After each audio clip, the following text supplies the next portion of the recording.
तो हेलो दोस्तों, आज हम बात करने वाले हैं यूनिवर्स यानी ब्रह्मांड। Geography part second. पार्ट कितना है आपका? पार्ट सेकंड है और मैंने फर्स्ट पार्ट क्लियर करा दिया है। फर्स्ट पार्ट की डिस्क्रिप्शन में लिंक डली हुई है, आप उस वीडियो को अटेंड कर सकते हैं। अब मैं अपने टॉपिक को चालू करता हूँ। टॉपिक बहुत ही इंटरेस्ट टॉपिक है आज का, ध्यान से देखते जाइए। 20 मिनट के लिए नॉन स्टॉप एक ही जगह पर बैठ जाइए। मेरी मेहनत तभी सफल होगी जब आप इस वीडियो को लास्ट तक देख लोगे। तो आज हम कौन कौन से टॉपिक कवर करेंगे? आज हम टॉपिक कौन कौन से कवर करने वाले हैं, उन टॉपिकों के बारे में आपके लिए पहले मैं आपके लिए बता देता हूँ। तो आज का हमारा कौन कौन सा टॉपिक रहेगा? आज हम बात करेंगे गैलेक्सी के बारे में, निहारिका के बारे में, क्वेसर के बारे में, तारे के बारे में और ब्लैक होल के बारे में। तो हमारे कुल टोटल कितने टॉपिक हैं? 5 टॉपिक हैं। हम 5 टॉपिकों में से 5-5 मिनट के आपके टोटल टॉपिक हैं, तो आपकी 25 मिनट इन्वेस्ट होने वाली हैं। इन्वेस्ट क्या, आपकी 50 मिनट में इन्वेस्ट हो जाए तो आप यूँ कहेंगे कि ये 20 मिनट का कॉन्सेप्ट 10 मिनट में ही बता दिया। तो मैं आपके लिए एकदम बेसिक लेवल से बताने वाला हूँ और फिगर के अकॉर्डिंग। अब देखो, ध्यान से देखते देखते जाइए, यूनिवर्स होता क्या है। अब देखो, यूनिवर्स में अनेक स्टार पाए जाते हैं। क्या पाए जाते हैं? अनेक स्टार पाए जाते हैं और अनेक ब्लैक होल पाए जाते हैं। क्या पाए जाते हैं? ब्लैक होल पाए जाते हैं। अनेक स्टार पाए जाते हैं, अनेक ब्लैक होल पाए जाते हैं और अनेक गैलेक्सी पाई जाती हैं। तो इन्हीं के समूह को क्या कहते हैं? हम यूनिवर्स कहते हैं। क्या कहते हैं? यूनिवर्स कहते हैं। अब यूनिवर्स में देखो, अनेक प्रकार के स्टार भी पाए जाएंगे, अनेक प्रकार की गैलेक्सी भी पाई जाएंगी। आप यूनिवर्स की कभी कल्पना भी नहीं कर सकते। कभी भी आप यूनिवर्स की कल्पना नहीं कर सकते। यूनिवर्स में करोड़ों गैलेक्सी पाई जाती हैं, करोड़ों तारे पाए जाते हैं और करोड़ों ब्लैक होल और करोड़ों स्टार पाए जाते हैं। तो आप यूनिवर्स की कभी भी कल्पना नहीं कर सकते। तो ये यूनिवर्स का फिगर है जो आपको दिख रहा होगा। ओके, अब मैं अपने टॉपिक को आगे बढ़ाता हूँ। ध्यान से देखते जाइए। अब मैं टॉपिक को यहाँ से आगे आगे बढ़ाता हूँ। आज हम बात करेंगे, ऐसा होता है कि हमारा ब्रह्मांड बिल्कुल ऐसा ही होता है हमारा ब्रह्मांड। अब देखो, इस ब्रह्मांड में अनेक तारे हैं, अनेक ब्लैक होल हैं।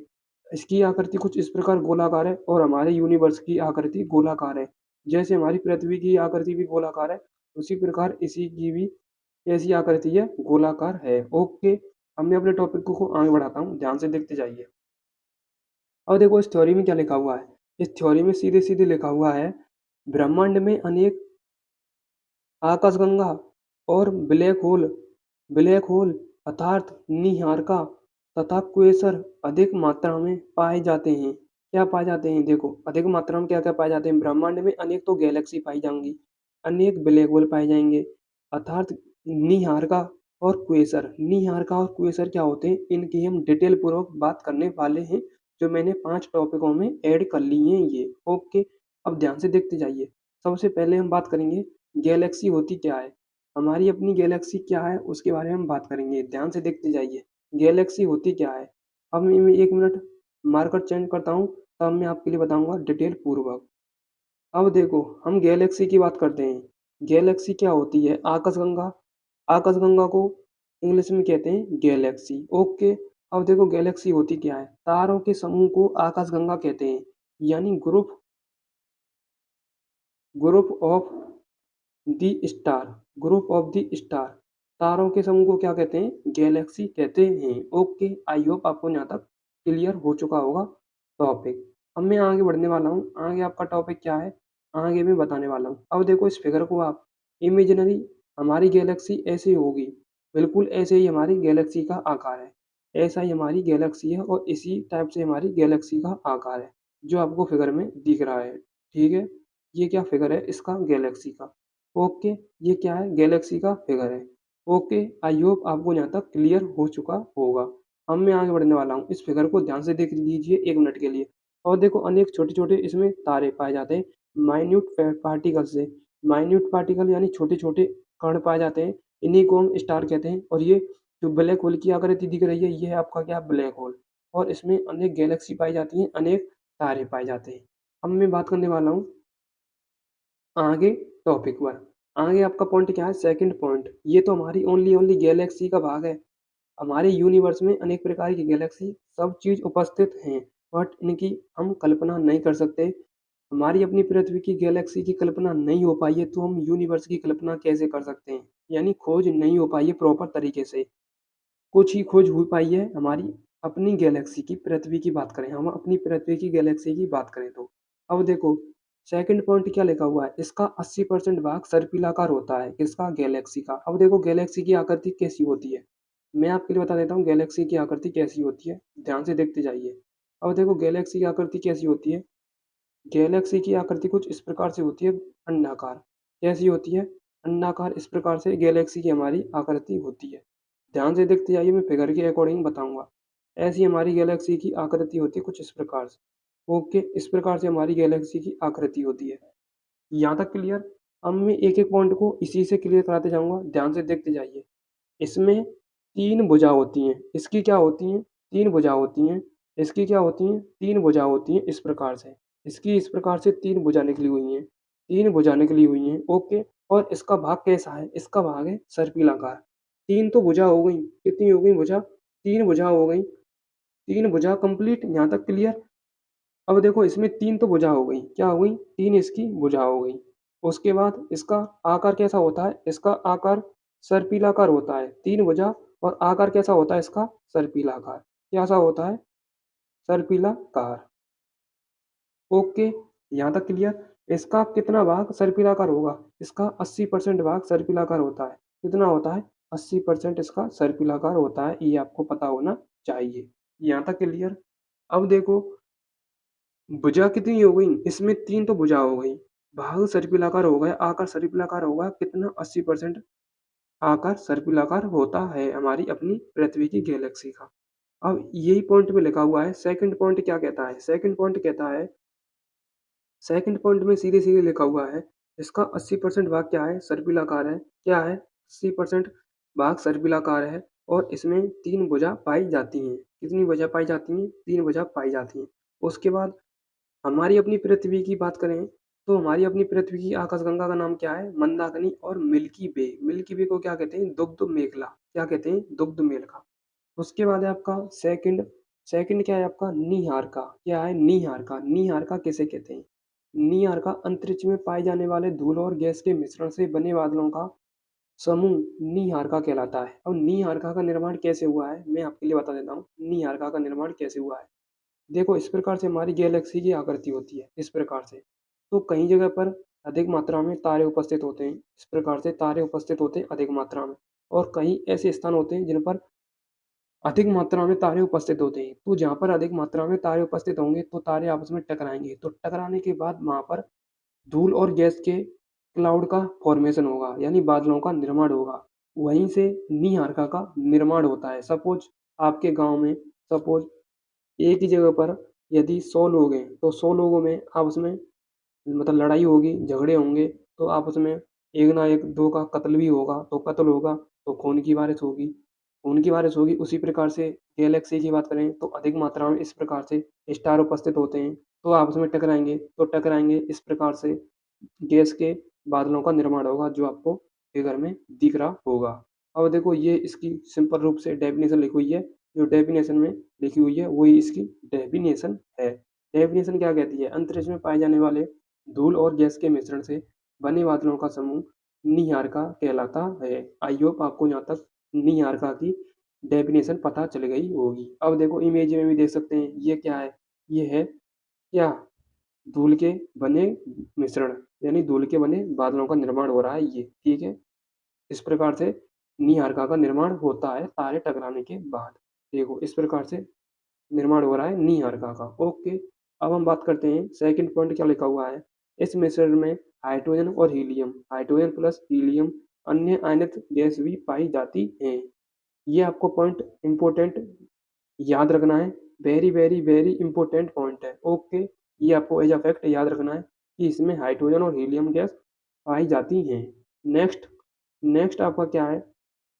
हम अपनी पृथ्वी की बात करें तो ओरियन नेबुला हमारी आकाशगंगा के सबसे शीतल और सबसे चमकीले तारों का समूह है। सबसे शीतल और सबसे चमकीले तारों का समूह है ओरियन नेबुला। ओके, ये आपको एज अ फैक्ट, ये 2 पॉइंट, सेकंड पॉइंट और थर्ड पॉइंट आपको एज अ फैक्ट याद रखने हैं निहारिका के, ठीक है। अब बात करते हैं हम क्वेसर। क्वेसर होता क्या है? ये ब्रह्मांड का सबसे चमकीला पिंड होता है, ठीक है? और अत्यधिक मात्रा में लाइट का इमिशन करता है। क्या करता है? अत्यधिक मात्रा में लाइट का इमिशन करता है, ठीक है? अब देखो फिगर में देखो, फिगर में भी देख सकते हैं, ब्रह्मांड का सबसे चमकीला देखो किस प्रकार से इससे लाइट निकल रही है। लाइट का इमिशन हो रहा है कि नहीं हो रहा है? और सबसे चमकीला पिंड है, सबसे चमकीला पिंड है बल्कि तारा नहीं है। सबसे चमकीला तारा क्या है? साइरस या सीरियस, जिसे हम डॉग स्टार कहते हैं। लास्ट में मैं आपके लिए पॉइंट ऐड करके लेकर आया हूँ उसी का भी। अब देखो इस फिगर को देखिए, सबसे चमकीला पिंड है, किस प्रकार से लाइट का इमिशन कर रहा है, ठीक है? और लाइट का इमिशन फोटोनों के रूप में होता है, ठीक है? क्या होता है? फोटोनों के रूप में। यहाँ तक क्लियर? सबसे चमकीला पिंड है बल्कि तारा नहीं है। उसके बाद है सेकंड पॉइंट, अत्यधिक मात्रा में ऊर्जा उत्सर्जित करता है, ऊर्जा का इमिशन करता है, ठीक है? उसके बाद है आपका थर्ड पॉइंट इसी का, इसे दूरबीन से देख पाना संभव नहीं है, इसे दूरबीन से देख पाना संभव नहीं है। उसके बाद मैंने आपके लिए बताया था सीरियस तारा सबसे चमकीला तारा है। यह कैनिस मेजोरिस तारामंडल में स्थित है। इसे डॉग स्टार भी कहा जाता है, ठीक है? इसके 5 पॉइंट हैं, 5 पॉइंट ही इम्पोर्टेंट हैं, ठीक है? अब मैं चलता हूँ नेक्स्ट स्टार की तरफ। स्टार का फॉर्मेशन कैसे होता है? अब देखो स्टार का फॉर्मेशन हाइड्रोजन और हीलियम के मिलने से ही होता है। जब 2 हाइड्रोजन के मॉलिक्यूल मिलेंगे, दोनों के मध्य में नाभिक संलयन की अभिक्रिया होगी तो हीलियम के मॉलिक्यूल में कन्वर्ट हो जाते हैं, ठीक है? ये मतलब स्टार हाइड्रोजन और हीलियम गैस से ही मिलकर बने होते हैं। जहाँ पर तारा नाम आ गया, यूँ समझो उसका फॉर्मेशन किससे हुआ है? उसका निर्माण गैसों से ही हुआ है। इनमें सेल्फ एनर्जी होती है, अपनी खुद की एनर्जी होती है, सेल्फ एनर्जी। क्या होती है? अपनी खुद की क्या होती है? सेल्फ एनर्जी होती है, ठीक है? क्या होती है? सेल्फ एनर्जी होती है अपनी खुद की। ओके, ये आपको पता होना चाहिए, ठीक है? उसके बाद है सेकंड पॉइंट क्या है? तारों से ऊर्जा फोटोनों के रूप में निकलती है। किसके रूप में निकलती है? फोटोनों के रूप में। थोड़ा एरर आ गया यहाँ पर, फोटो नहीं है, फोटोन के रूप में निकलती है। ऊष्मा जो निकलती है तारों से वो फोटोनों के रूप में निकलती है। उसके बाद है आपका लास्ट पॉइंट ब्लैक होल। क्या है? Black hole. ब्लैक होल के बारे में भी हम समझते हैं। और देखो ये है ब्लैक होल, इस प्रकार से इसकी आकृति दिख रही होगी। बहुत ही खतरनाक, बहुत ही डेंजरस होता है ब्लैक होल। नाइन्थ क्लास से ही आप ध्यान देते आ रहे होंगे ब्लैक होल के बारे में कि ब्लैक होल होता क्या है। ब्लैक होल, इसका एरिया बहुत ही खतरनाक होता है, इसका एरिया बहुत ही डेंसिटी का होता है। मैं आपके लिए समझा देता हूँ। एक लिमिट मिलती है, चंद्रशेखर लिमिट। क्या मिलती है? चंद्रशेखर लिमिट होती है 1.44 मास ऑफ सन। क्या होता है? 1.44 मास ऑफ सन, ठीक है? यदि स्टार का द्रव्यमान 1.44 मास ऑफ सन से कम रहा तो व्हाइट ड्वार्फ स्टार का निर्माण होता है, यानी श्वेत वामन तारे का निर्माण होता है। किसका निर्माण होता है? श्वेत वामन तारे का निर्माण होता है। ये एज अ फैक्ट आपको याद रखना है।